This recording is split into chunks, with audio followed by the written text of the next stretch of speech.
Tamil cricket lovers எல்லாருக்கும் மிகப்பெரிய ஒரு வணக்கம். கிரிக்கெட் பத்திய சுவாரஸ்யமான அப்டேட்கள், கிரிக்கெட் பத்தின நிறைய விஷயங்கள் வந்து நம்ம பேச போறோம். கிரிக்கெட் அப்படின்னாலே ஆல்வேஸ் வந்து ஒரு இன்ட்ரெஸ்டிங்கான ஒரு கேம். அந்த இன்ட்ரெஸ்டிங்கான கேம் வந்து பேசுறதுக்கு ஒரு இன்ட்ரெஸ்டிங்கான பர்சன் இருந்தாலும் நல்லா இருக்கும் அப்படின்னு சொல்லிட்டு ஆல்வேஸ் பெண்கள் எல்லாரும் இன்ட்ரெஸ்டா இருக்கக்கூடிய ரவி சார், கிரிக்கெட் ஆலோசகர் ரவி சார் வந்து வெல்கம் பண்ணலாம் சார். வணக்கம். வணக்கம் கார்த்திக். வணக்கம் ஜெம்டி நேயர்களுக்கு வணக்கம். அன்னி வீட்டுல பாத்துருந்தீங்கன்னா என்னென்ன அப்புறமா கேட்டுங்க. ஓகே, வரவே ஒரு குண்டை தூக்கி விட்டு வச்சுட்டு வருவோம். சரி, ஓகே சார். கிரிக்கெட்லாம் எப்படி போயிட்டு இருக்கு? அருமையா போயிட்டு இருக்கு. ஓகே, அண்ட் வந்து ஃபர்ஸ்ட் வந்து யார்கிட்ட ஸ்டார்ட் பண்ணலாம்னா ரவிச்சந்திரன் அஸ்வின், நம்ம ஊர் ஆளு. இப்போ வந்து லேட்டஸ்டா பேசி ஒரு வீடியோ வந்து பயங்கரமா வந்து வைரல் ஆயிட்டு இருந்துச்சு, நீங்க கூட பார்த்துருப்பீங்க. அந்த வீடியோ பத்தி சொல்லுங்க. அண்ட் வந்து இன்னொரு ரெக்கார்டு வேற வந்து வச்சிருக்காரு. ரெக்கார்ட் புக்குன்னு வந்துட்டு அப்படின்னாலே ரவி சார் தான். ரெக்கார்ட் டு ரவி சார் அப்படின்னு எழுதிக்கலாம், நீங்க பார்க்காம இப்போ சொல்லுவாங்க. திருப்பி அஸ்வின் வந்து பாத்தீங்கன்னா வேர்ல்ட் நம்பர் 1 ஆயிட்டாரு பவுலிங்ல. கூடயே ஜடேஜா வேர்ல்ட் நம்பர் 1 ஆல்ரவுண்டர் ஆயிட்டாரு. ஓகே, வில்லியம்சன் வேர்ல்ட் நம்பர் 1 டெஸ்ட்ல வந்து பேட்டிங்ல இருக்காரு. So these are all the new changes. Ashwin பாத்தீங்கன்னா அந்த அன்னைக்கு ஒரு நாள் பட்ட கஷ்டம், ஒரு நாள் அழுதுட்டே இருந்தாரு அவங்க அம்மா உடம்பு சரியில்லாதப்போ. அப்போ ரோஹித் எவ்வளவு மோட்டிவேட் பண்ணாரு, டீம் எவ்வளவு சப்போர்ட்டா இருந்தாங்க, ஜெய்சா எவ்வளவு சப்போர்ட் பண்ணி ஒரு தனி சார்ட்டர் ஃபிளைட் கொடுத்து அமிச்சாரு. ஸோ இவங்கெல்லாம் யூனிட்டா இருந்தனால என்னால பண்ண முடிஞ்சது. எனக்கு பிரச்சனை 1 டைம் இருந்ததுன்னா 10 டைம் ஆப்பனன்ட் ஆட விடுவேன் அப்படின்னு தான் அஸ்வின் சொல்லியிருக்காரு. உங்களுக்கு அதுதான் தெரியும். நம்ம எப்போதுமே நமக்கு ப்ராப்ளம்னா என்ன பண்றோம், எனக்கு ப்ராப்ளம் நினைக்கிறோம். அப்பதான் நம்மளோட ஸ்கில்ல கொடுக்கணும். அப்பதான் வந்து பெஸ்டா கொடுத்தாதான் வந்து நம்மள எல்லாருக்கும் சக்சஸா வர முடியும்ன்றதுக்கு ஒரு எக்ஸாம்பிள். நல்லா பண்ணாரு அஸ்வின். கண்டிப்பா. அதே நேரத்துல வந்து பாத்தீங்கன்னா ரோஹித் சர்மா பண்ண விஷயம் ரொம்ப பெரிய பாராட்டுக்கு வந்து இருந்துச்சு. ஏன்னா கூட வந்துட்டு ஒரு கிரிக்கெட் பிளேயரா அவர் வந்து அனுப்பி வச்சது ரொம்ப சரியான விஷயம். ஆனா அதை தாண்டி வந்து பாத்தீங்கன்னா அவருக்குன்னு ஒரு ஃபிளைட் வந்து அரேஞ்ச் பண்ணி கொடுத்து, அதுக்கப்புறம் வந்து கூட வந்து ஒரு பிசியோவை அனுப்பி வச்சு, அதுக்கப்புறம் வந்து அவங்க அம்மா ஓகேவா இல்லையான்னு அந்த கேட்டு அந்த பண்ண ஒரு விஷயம் ரொம்ப ஸ்பெஷலா இருந்துச்சு. அந்த ஃபாலோ அப் தாங்க. ஏன்னா இந்த டீம்ல பாத்தீங்கன்னா இவங்க வந்து எல்லாருமே பாத்தீங்கன்னா ஒரு ஆவரேஜா ஒரு 50 ஒன் டே இல்ல T20 டெஸ்டோ ஏதோ ஒரு 50 இன்னிங்ஸ் சேர்ந்து ஆடுறாங்க. IPL விட்டு சொல்றேன். அப்போ ரெகுலரா பார்க்கும்போது பாத்தீங்கன்னா ஒருத்தரும் அண்ணா தம்பி. ரோஹித்தை பாத்தீங்கன்னா படா பாயின்னு தான் சொல்றாங்க. இவன் அந்த ஏற்கனவே நான் சொன்ன சர்ஃப்ராஸ் வந்து ஹெல்மெட் இல்லாம இருந்தாரு. இந்த டெஸ்ட் அதே ஒரு இதுல போட்டிருக்காங்க பாரு, ஹெல்மெட்டை போட்டு இருக்காரு. உனக்கு லைஃப் இருக்குப்பா, நீ ஹீரோ கிடையாது, ஹெல்மெட்டோட வந்து நெல்லுன்னு ரோஹித். அப்ப என்னன்னா அந்த அண்ணா மரப்பார்மையில பாதுகாக்கிறாரு டீம். சோ ஆஸ் அ யூனிட்டா ரோஹிட்டே சொல்றாரு, நான் என்ஜாய் பண்றேன், நீ நைட் தூங்குவேன், நாளைக்கு போர் அடிச்சது அப்படின்னா நான் வேணான்னு தோணித்துனா நான் ரிட்டையர் ஆயிடுவேன் அப்படின்னு இருக்காரு. சோ ஹி இஸ் என்ஜாயிங், ஜாலியா வின் பண்றாங்க. அண்ட் நான் சொன்ன மாதிரியே 4-1 தான் வந்தது. 3-2 அது மினிமம் வின் பண்ணுவான்னு சொன்னேன். நம்ம இந்த சீரீஸை இங்கிலாண்டை 1 சைடா அடிச்சிட்டோம். அதுல வந்து பெரிய கிரெடிட் பாத்தீங்கன்னா பேட்டிங்ல இருக்கட்டும், பவுலிங்ல இருக்கட்டும், ஒரு ஃபீல்டிங்ல Rohit Sharma fielding best fielder வாங்கியிருக்காரு. அப்ப பாருங்க என்ன effort. And plus youngsters debut பண்ணது யாரா இருந்தாலும் சரி, அது தேவதேக் படிகாலா இருக்கட்டும், சர்ஃப்ராஸா இருக்கட்டும், 2 பேருமே நல்லா ஆடினாங்க. ஒன்லி அந்த இவர் தான் ரஜத் படிதார் தான் கொஞ்சம் பெர்ஃபார்ம் பண்ணல. பாக்கி எல்லாரும் அவன் ஃபார்முக்கு வந்துட்டாங்க. ஜுரேல் அவர் கூட நல்ல பெர்ஃபார்மன்ஸ். ஜுரேல் அருமையான பெர்ஃபார்மன்ஸ். எஸ், நல்ல பாயிண்ட கொடுத்தீங்க. ஜுரேல் டெபு பண்ணாரு. சாரி, நான் மறந்துட்டேன். சோ ஜுரேல் பெர்ஃபார்மன்ஸ் அவுட்ஸ்டாண்டிங்கா இருந்தது. பாத்தீங்கன்னா இப்போ எல்லாருமே சொல்றாங்க ரிஷப் பந்த் வந்தா கூட ஜுரேல் பேட்ஸ்மேனா கூட ஆடலாம். சப்போஸ் யாராவது ஃபெயிலியர் ஆனா கூட ஜுரேல் அந்த அளவுக்கு ஆடலான்ற அளவுக்கு கான்பிடன்ஸ், ஃப்ரீ ஹேண்ட் கொடுத்திருக்காங்க. ஒருத்தருக்கும் ஒரு ரோல் கொடுத்துருக்காங்க. நீ பண்ணுப்பா ஃப்ரீயா, நீ டிஸ்டர்ப் பண்ண மாட்டேன். ஒரு பும்ராவா இருக்கட்டும், சிராஜர், பும்ராக்கு ரெஸ்ட் கொடுக்குறோம். எப்பா ரொம்ப மேட்ச் ஆட்டமா, சீரீஸ் வின், நீ போய் ரெஸ்ட் எடுத்துக்கோ. அப்புறமா சிராஜா, நீ தான் இப்போ ஃப்ரண்ட் லைன் பவுலர், நீ டீமை லீட் பண்ற, பவுலிங் ட்ராக் ஃபாஸ்ட் பவுலர்ஸை நீ கொண்டு போய் கைட் பண்ணு. அந்த மாதிரி வந்துட்டாங்க. அப்போ என்ன இருந்தா பவுலிங்ல இந்த சைடு ஸ்பின்னர்ஸ் கேட்கவே வேணாம். ரியோ, ரவிச்சந்திரன் அஸ்வின், ஜடேஜா, குல்தீப் யாதவ் வேர்ல்ட் ஃபேமஸ்னு காட்டிட்டாங்க நம்மளுக்கு. இங்கிலாண்டா இந்த மாதிரி அடிச்சது வேற யாரும் அடிச்சது இல்ல. பென் ஸ்டோக்ஸ் ஃபர்ஸ்ட் டைம் கேப்டன்சில தோக்குறாரு. இதான் ஒரு ரெக்கார்டு. ஓகேங்களா, இதான் விஷயம். அண்ட் வந்து பாத்தீங்கன்னா இதான் விஷயம்ன்றதுனால இப்ப நான் அடுத்த ஒரு கேள்வி வந்து சூப்பரா வந்துட்டு ஒரு கேள்வி உங்களுக்காக இருக்கு. அது என்னன்னா, விராட் கோலி அவர்கள் வந்து அந்த T20 வேர்ல்டு கப்ல விளையாட மாட்டாரு அப்படின்னு ஒரு நியூஸ் வந்து பரவு சார். அது உண்மையா பொய்யா? அதான் ஒரு காலமும் கிடையாது, உண்மையெல்லாம் கிடையாது. அதுதான் ரசிகர்கள் வந்து உங்களை கேட்டாங்க. மக்கள் வந்து கண்டிப்பா கோலி இல்லைன்னா ஃபிளைட்டே இறங்காது. அமெரிக்கால நடக்க போகுது. அமெரிக்கால எல்லாரும் கோலியை பாக்குறதுக்காக உட்காந்துட்டு இருக்காங்க. உலகத்துல என் ஃப்ரெண்ட்ஸ் எல்லாம் பல பேர் இருக்காங்க. கோலி பாக்குறதுக்காக தான் நான் உட்காந்துட்டு இருக்கேன்றாங்க. கோலி இல்லாம நம்ம போனோம்னா திருப்பி என்ன வேணாலும் காலி. ஒரு டிஆர் மாதிரி இருக்கீங்க நீங்க. கரெக்ட்டா? ஆள் இல்ல, பேச்சு. கோலி என்னன்னா பாத்தீங்கன்னா இப்போ அதுதான் கோலியை பத்தி கேட்டேன்னா ஒரு ரெக்கார்ட் சொல்றேன். இன்னும் 6 ரன் அடிச்ச IPL first match Chennai vs RCB. இன்னைக்கு 15, அடுத்த வாரம் 22 பாத்தீங்கன்னா மேட்ச், ஃபர்ஸ்ட் மேட்ச். 6 ரன் அடிச்சா 12,000 அடிக்கிற முதல் இந்தியன். யாரும் இந்தியன் வந்து 12,000 IPL ரன் அடிக்கல. ரோஹித் சர்மா அடுத்தது 11,154ல இருக்காரு. இன்னொரு 150 ரன் டிஃபரன்ஸ்ல கோலிக்கும் இருக்கு. சோ வேர்ல்ட்ல அதுக்கு மேல பாத்தீங்கன்னா கெயில், ஷோயப் மாலிக், இன்னொரு 2-3 பேர், பொலார்டு, அது மாதிரி 4 பேர் தான் இருக்காங்க. அப்போ அவரே டிராப் ஆகணும் சொல்லுங்க. அந்த மாதிரி கிளாஸ் பிளேயர் எதுக்கு டிராப் ஆகணும்? அதே மாதிரி இங்கிலாந்து பிளேயரும் அவரும் வந்து சொல்றாரு, கோலி வந்து நீங்க டிராப் பண்ணிட்டுலாம் நீங்க T20 வேர்ல்டு கப்பே யோசிக்காதீங்க. எல்லாருமே அதான் சொல்றாங்க. எதுக்கு? அவர் நல்லா தான் ஆடுறாரு. நீங்க என்ன, நான் எப்படி சொல்றேன்னா ரஜினி படம் நடிக்க கூடாதுன்ற மாதிரி சொல்றீங்க. அந்த மாதிரி இருக்கு அப்படின்றத. அண்ட் வந்து பேக் டு அந்த டெஸ்ட் மேட்ச்ல நீங்க சொன்னீங்க ஒரு சுவாரஸ்யமான விஷயம். நீ வந்து ஹீரோ இல்ல, ஹெல்மெட்டை கழட்டு அப்படின்ற, ஹெல்மெட்டை போடு அப்படின்ற மாதிரி வந்து சஃப்ராஸ் அவர்கள் சொல்லுவாங்க. ஆனா அடுத்த ஒரு 2 ஓவர் கழிச்சு சார் பாத்தீங்கன்னா கரெக்டா ஒரு ஸ்வீப் வந்து ஒன்னு அடிப்பாரு, கரெக்டா ஹெல்மெட்ல அடிச்சு போகும். அதுதான் சொல்றேன். ஏன் அப்படின்னா ஒருத்தரும் ஒரு வருஷத்துக்கு பாத்தீங்கன்னா ஒரு 20 மேட்ச் IPL ஆயிடுறது.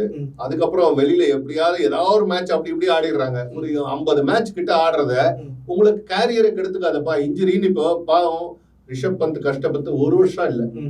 அப்போ எவ்வளவு கஷ்டப்பட்டு திருப்பி வரதுக்கு எவ்வளவு உழைப்பு போடணும், எவ்வளவு இதுவாகும் யோசிச்சு பாருங்க. அந்த 1 நிமிஷம் தான். நம்ம மக்களுக்கும் அதான் சொல்றோம், ரோட்ல ஹெல்மெட்டை வண்டியில டேங்க்ல இல்ல ஹேண்டில் பார்ல மாட்டுறதுக்கு இல்ல, தலைக்கு போடுறதுக்கு. அதுக்குதான் சொல்றது. அந்த ஒரு பெரிய அண்ணன் மனப்பான்மையில தான் சொன்னாரு. அது அட்வைஸ் அண்ணன் மாதிரி சொல்லியிருக்காரு ரோஹித் சர்மா. அதை எடுத்துக்கோங்க, அவ்வளவுதான். அதே மாதிரி வந்து ரிஷப் பண்ட் வந்துட்டு இந்த IPL ஃபுல்லா வந்து விக்கெட் கீப்பரும் பண்ணுவாரு, பேட்டிங்கே ஆடுவார் அப்படின்ற மாதிரி தான் தகவல் வந்து சொல்றாங்க. கொஞ்சம் பேக் கொஞ்சம் முட்டியில கொஞ்சம் ப்ராப்ளம் இருக்கு போல இருக்கு. அதனால கீப்பிங் பண்ண மாட்டாரு, பேட்டிங்ல ஃபுல் ஃபிட் ஆயிட்டாரு, ஒரு பிரச்சனையும் தெரியல அப்படின்றாங்க. நேற்றுக்கு பிராக்டிஸ் செஷன் வந்து ஆடி இருக்காரு, ஒரு பிரச்சனையும் தெரியல, பயங்கரமா கான்பிடென்டா ஆடுறாரு அப்படிங்கிறாரு. அவருதான் சொன்னாரு டெபு பண்ற மாதிரி இருக்கு அப்படின்னாரு. பட் ஒரு இதுவும் தெரியல, கேஷுவலா இருக்காரு. பட் ரொம்ப நல்லா ஆடுவாரு. அந்த ஆக்சிடென்ட் போட்டோஸ், அதுக்கப்புறம் அவர் ரெக்கவர் ஆகி வர்றது, இது வந்து ஒரு கிரிக்கெட் பிளேயரா, ஒரு ரசிகரா, ஒரு ஃபேனா நீங்க வந்து அதை எப்படி பாக்குறீங்கன்னா, அந்த அளவு டெத் எண்ட்ல வந்து போயிட்டு அதுக்கப்புறம் மீண்டும் வந்து திருப்பி அந்த கிரிக்கெட் ஆடணும்ன்ற அந்த பேஷன் இருக்குல்ல, அது வந்து இந்த மாதிரி ஒரு சில கிரிக்கெட்டர்ஸ்ல தான் இருக்காங்க. இப்போ பிலிப் சிம்மன்ஸ்னு கோச், வெஸ்ட் இண்டீஸ் கோச், அவரு பிளேயர். இப்போ வேற ஏதோ சின்ன கண்ட்ரி, கென்யாக்கோ இதுக்கு இருக்காரு, 2-3 கண்ட்ரிக்கு பண்ணிருக்காரு. அவருக்கு மண்டையில அடிபட்டது, அப்படிதான் பிளட் கிளாட் ஆகி ஆளே அவுட்டுனாங்க. அப்புறம் ரெக்கவர் ஆயிட்டு திருப்பி வந்து விளையாடினாரு. கொஞ்சம் பெருசா பண்ண முடியல. அப்புறம் ஆஸ்திரேலியால ஃபில் ஹியூஸ் மண்டையில அடிபட்டு செத்து போயிட்டாரு. இன்னும் ஒருத்தர் இப்போ ஒரு ஆக்சுவலா பில்ஸ்கானியா இன்னும் ஒரு பேரு, அவர் பேர் எனக்கு ப்ரொனவுன்ஸ் பண்ண வரல சரியா, ஒரு ஆஸ்திரேலியன் விக்கெட் கீப்பர், ஒரு 15 வாட்டி மண்டையில அடிபட்டாரு. இப்போ கூட லாஸ்ட் மந்த் வந்துருவாரு. நாங்க நல்ல விக்கெட் கீப்பர், பேட்ஸ்மேன், ஆனா மண்டையில அடிபட்டே இருக்கு. ஒரு நல்ல பியூட்டிஃபுல் பிளேயர், ஆனா மண்டையில அடி வாங்கிடுவாரு. எப்படி நம்ம முகிந்தர் ரமநாத் அந்த காலத்துல ஆடுவாரோ, ஹுக் ஷாட் அடிப்பாரு 6, ஆனா ஸ்டெம்ப்ல வந்துருவாரு. அவர் தம்பியும் அப்படிதான், சுரீந்தர் ரமநாத்தும் இப்படிதான் நடக்கும். அது சில பேருக்கு வந்து கர்ஸ் அது. பட் அந்த இதுல இருந்து திருப்பி ஓவர் கம் பண்ணி வந்தா இந்தியாவுக்கு தான் ரொம்ப நல்லது, அண்ட் கிரிக்கெட்டுக்கு ரொம்ப நல்லது. பந்த் வந்தா ஒரு ஜாலியா இருக்கும், என்டர்டைன்மெண்டா இருக்கும், 6 பறக்கும், அதெல்லாம் பார்த்து என்ஜாய் பண்ணலாம். பந்தோட பேட்டிங் பாக்குறதுக்காக அந்த டீம் வந்து ஒரு சிலர் சப்போர்ட் பண்ணுவாங்கல்ல, சோ அது நடக்கும். இப்போ வந்து நீங்க இன்ட்ரெஸ்டா அப்பா சூப்பர்ரா அப்படின்னு நீங்க சொல்ற மாதிரி இப்போ ஒரு கேள்வி கேட்கறேன் பாருங்க. நீங்க சொன்னதுதான் நடந்தது. மும்பை அவங்க தான் வந்து பாத்தீங்கன்னா வின் பண்ணாங்க ரஞ்சி டிராஃபி. போன வாரம் நம்ம பேசும்போது எடுத்து கொடுத்தீங்க, அருமையான பாயிண்ட். 42வது வாட்டின்னு சொன்ன. போன வாரம் வீடியோ பார்த்திருந்தவங்க சொல்லிருக்கலாம் ஒன் சைடா வின் பண்ணுவாங்க ரஞ்சி டிராஃபி அப்படின்னு. நான் மும்பை இந்தியன்ஸ் இல்ல, Mumbai Ranji trophy team. Mumbai Indians தான். அவங்க என்னன்னா மும்பை தான் வந்து 42 வாட்டி ரஞ்சி டிராஃபி வின் பண்ணிருக்காங்க. அவங்க கிட்ட நான் 10 டவுன் வரைக்கும் நம்பர் 11, அதாவது வந்து 100 அடிச்ச பிளேயர் எல்லாருமே வந்து பேட்டிங் ஆடுவாங்க, ஒரு 7 பேர் பவுலிங் போடுவாங்க, ஆல்ரவுண்டர் பண்ணுவாங்க, என்ன வேணாலும் டீம். அவங்க பாத்தீங்கன்னா ஒரு கிரேட்டஸ்ட் பிளேயர், டெண்டுல்கரா இருக்கட்டும், கவாஸ்கரா இருக்கட்டும், வென்சர்காரா இருக்கட்டும், சந்தீப் பாட்டிலா இருக்கட்டும், இப்படியே சொல்லிட்டே போலாம். வடேகர்னு அந்த காலத்துல சொல்லுவாங்க, அஜித் வடேகர்னு. ஆல்ரவுண்டர்ஸா கொண்டு வந்த டீம் ரவி சாஸ்திரியா இருக்கட்டும். எப்போதுமே வந்து ஆஸ்திரேலியன் டீமோட தான் நான் கம்பேர் பண்ணுவேன். நான் கம்பேர் பண்ணா Australian team, Mumbai Indians, 2 team compare பண்ணீங்கன்னா யார் வேணாலும் ஆடுவாங்க, யார் வேணாலும் பவுலிங் போடுவாங்க, யார் வேணாலும் விக்கெட் எடுப்பாங்க. போன டெஸ்ட் இதே எக்ஸாம்பிள் தான் நீங்க பாத்துருக்கலாம். ஆஸ்திரேலியா நியூசிலாந்து நடக்கும்போது நியூசிலாந்து அப்படியே கிட்ட வந்தாங்க, ஃபர்ஸ்ட் டெஸ்ட் ஒன் சைடா தோத்தாங்க. செகண்ட் இன்னிங்ஸும் ஒரு மாதிரி கிட்ட ஆஸ்திரேலியா வந்து தோத்துருவாங்க அப்படின்னாங்க, 30க்கு 4 தோத்துருவாங்க அப்படி இப்படின்னாங்க. நான் என்னோட ட்விட்டர்ல போட்டிருந்தேன் ஒன் சைடு மேட்ச் அப்படின்னு. மார்ச் 80 கேரின்ற அடிக்கவே இல்லை, கிட்டத்தட்ட ஒரு 1.5 வருஷம் ஆச்சு ரன் அடிச்சு. கரெக்டா தேவைப்படும் போது அடிச்சா 98 நாட் அவுட், மேட்ச் வின் பண்ணிட்டு போயிட்டாங்க. நியூசிலாந்து வழக்கப்படி தோத்துட்டு நாங்க தோத்துட்டோம் பாட்டு போயிடுவாங்க. அப்படி என்னன்னா ஸ்ட்ராங், அவங்க வந்து 5 விக்கெட்டா 6 விக்கெட்டா. அதே மாதிரி கம்மிங்ஸ் வந்து அந்த 32 அடிச்சு நாட் அவுட், 32 கேப்டன்ஸ் நாக். அது எப்படின்னா ஃபைனல் பால் வரைக்கும் still you are not defeated இல்ல, he has not won, நான் இன்னும் தோக்கல, அவன் இன்னும் ஜெயிக்கல, நான் இன்னும் தோக்கல, இதான் முடிவு. அப்ப அது வரைக்கும் வெயிட் பண்ற அந்த ஃபைட்டிங் ஸ்பிரிட் மும்பை இந்தியன்ஸுக்கு உண்டு. அதேதான் இங்க ஆஸ்திரேலியன் டீம் கிட்ட இருக்கிறனால தான் ரெண்டுமே ஈக்குவலா பார்ப்பேன். பவுலர்ஸ் அந்த தனுஷ் கோட்டியான்னு ஒருத்தர் ஆடுறான், அவங்க அப்பா தான் அவனுக்கு கோச், சின்ன வயசு கோச். நம்பர் 10 வந்து ஆடி இந்த வருஷம் ஏதாவது பண்ணணும் அப்படின்னு இருக்கான்.